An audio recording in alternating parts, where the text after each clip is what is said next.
స్వార్థపరుడు చంద్రబాబు నాయుడు అనే వ్యక్తి. ఎప్పుడు ఒకసారి బీజేపీతో కలిసి బయటికి వచ్చాడు. బయటికి వచ్చి మైనార్టీలకు ఒక బహిరంగ సభ పెట్టి ఆయన చెప్పింది ఏంటంటే, మైనార్టీలకు అందరూ క్షమాపణ కోరారు. నేను నా జీవితంలో చేసిన తప్పిదం ఏమంటే బీజేపీతో కలవడము. ఈరోజు మీకు మాట ఇస్తున్నాను, భవిష్యత్తులో ఎప్పుడు కూడా అలాంటి తప్పిదం పునరావృతం చేయను, నేను భవిష్యత్తు ఎప్పుడు బీజేపీతో కలవనని చెప్పాడు.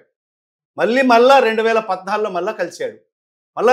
మళ్ళా బయటికి వచ్చాడు. మళ్ళీ అదే ప్రధానమంత్రిని తిట్టాడు. మళ్ళా 2024లో మళ్ళా ముఖ్యమంత్రి కావాలని చెప్పి మళ్ళా పోయి కాళ్ళ బేరం పడి మోడీ కాడే, అమిత్ షా కాడే మరి 3 రోజులు అక్కడ ఉండి వాళ్ళ కాళ్ళ బేరం పడి మళ్ళీ వాళ్ళతో జతకట్టి మళ్ళీ ఎన్నికల్లో 2000 కూటమి ప్రభుత్వంగా మళ్ళీ పోటీ చేశారు. అంటే ఆయన స్వార్థపరుడు. ఆయన రాజకీయాల కోసం ఎవరినైనా కూడా వెన్నుపోటు పొడుస్తాడు. ఎందుకంటే పిల్లనిచ్చిన మామనే వెన్నుపోటు పొడిచి పార్టీ లాక్కున్న వ్యక్తి చంద్రబాబు నాయుడు. ఈరోజు ముస్లింలేమి ఎవరేంటి అందరినీ కూడా వెన్నుపోటు పొడుస్తాడు ఆయన కుర్చీ కోసం, ఆయన ముఖ్యమంత్రి పదవి కోసం. మరి ఈరోజు చరిత్రహీనుడుగా నిలిచిపోయే వ్యక్తి చంద్రబాబు నాయుడు. ఎందుకంటే మైనార్టీలకు ద్రోహం చేసిన దాంట్లో మరి ఆయన చేసింది ఏంటి? మైనార్టీలు ఏ ఒక్కటి కూడా మైనార్టీలకు చేయలేదు. ఇప్పుడు చెప్పాడు మైనార్టీలకు 50 ఏళ్ళ వాళ్ళకి అందరికి కూడా పెన్షన్ ఇస్తా అని చెప్పాడు. సంవత్సరం అయిపోయింది, ఎవరికైనా ఇచ్చాడా? ఏ పథకం ఇచ్చాడని మైనార్టీలకు చెప్పండి. ఈరోజు మైనార్టీల స్థితిగతులు ఎలా ఉన్నాయి? ఎస్సీ ఎస్టీల కన్నా దుర్భరమైన పరిస్థితులు ఉన్నారు. వాళ్ళ పిల్లల్ని చదివించుకోలేని పరిస్థితులు ఉన్నారు. మరి ఆనాడు రాజశేఖర్ గారు ఫీజు రియంబర్స్మెంట్ పథకం పెట్టి మరి మైనార్టీలకు మేలు చేశాడు. మరి ఈరోజు మైనార్టీలో ఈరోజు ఇంజనీర్లు గాను డాక్టర్లు గాను చదువుకున్నారంటే అది రాజశేఖర్ గారి చలవే.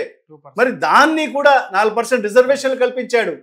మరి అదే దాన్ని కొనసాగిస్తూ మరి జగన్మోహన్ రెడ్డి గారు కూడా తండ్రి గారి కన్నా ఒక అడుగు ముందుకు వేసి మరి ఏదైతే వాళ్ళకందరికి కూడా ఫీజు రియంబర్స్మెంట్ చదువుకునేదానికి అవకాశమే కాదు, ఉద్యోగ మరియు ఉపాధి అవకాశాలే కాకుండా రాజకీయంగా కూడా వాళ్ళకు ముందుకు తీసుకురావాలి.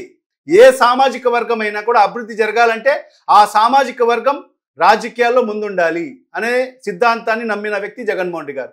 అందుకే మైనార్టీలకు ఎవరైనా ఇంత పెద్దపీట వేశారా? ఒక ఉప ముఖ్యమంత్రి గతంలో ఎప్పుడైనా ఎవరైనా ఇచ్చారా మన రాష్ట్రంలో? ఒక జగన్మోహన్ రెడ్డి గారు మాత్రం ఇచ్చారు.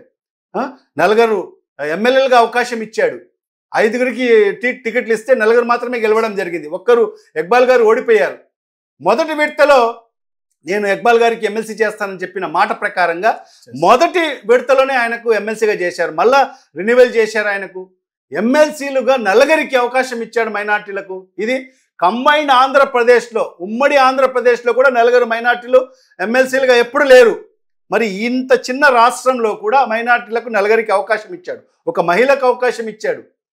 మహిళకు ఎమ్మెల్సీగా అవకాశం ఇస్తూ మరి ఆమెకు డిప్యూటీ చైర్మన్ ఇచ్చాడు. ఎంత పెద్ద హోదండి!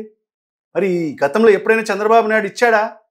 మరి అదే కాకుండా చైర్మన్లు, రాష్ట్ర స్థాయి చైర్మన్ పదవు సుమారుగా 12 మందికి రాష్ట్ర స్థాయి చైర్మన్లు ఇచ్చారు. మరి 100 మందికి స్టేట్ డైరెక్టర్ల పదవులు ఇచ్చారు.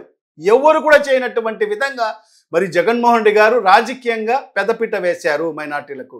ఇది వాస్తవం. సార్, రాష్ట్ర ప్రజలు మార్పు కోరుకుంటున్నారు, అభివృద్ధి కోరుకుంటున్నారు ప్రస్తుతం?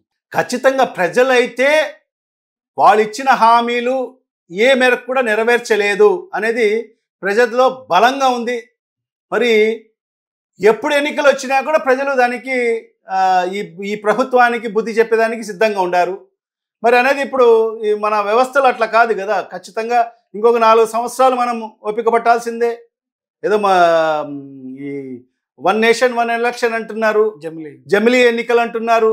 మరి అది ఎప్పుడు జరుగుతాయో చూడాలి. ప్రజలు అవకాశం కోసం ఎదురు చూస్తారు అంతే తప్ప అవకాశం వస్తే ఖచ్చితంగా వాళ్ళ ఆక్రోశాన్ని వాళ్ళ అప్పుడు చూపిస్తారు వాళ్ళు ఓట్ల రూపంలో. మరి అంతవరకు మనం వెయిట్ చేయాలి. ఇప్పటి వరకు అయితే ప్రజలైతే చాలా అసంతృప్తిగా ఉన్నారు.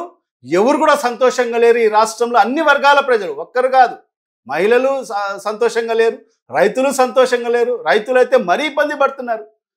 ఈరోజు గిట్టుబాటు ధరలు లేక ఈరోజు చాలా ఇబ్బంది పడుతున్నారు. ఈరోజు పండిన పంటలకు గిట్టుబాటు ధర లేక ఈరోజు చాలా ఇబ్బంది పడుతున్నారు.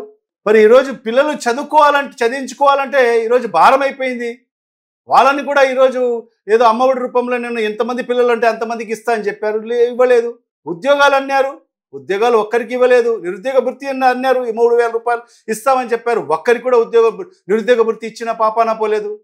మరి ఇవన్నీ కూడా ప్రజలు గమనిస్తున్నారు. మరి వాళ్లకు సమయం వస్తే ఖచ్చితంగా వాళ్ళ ఆక్రోశాన్ని ఓటు రూపంలో చూపిస్తారు.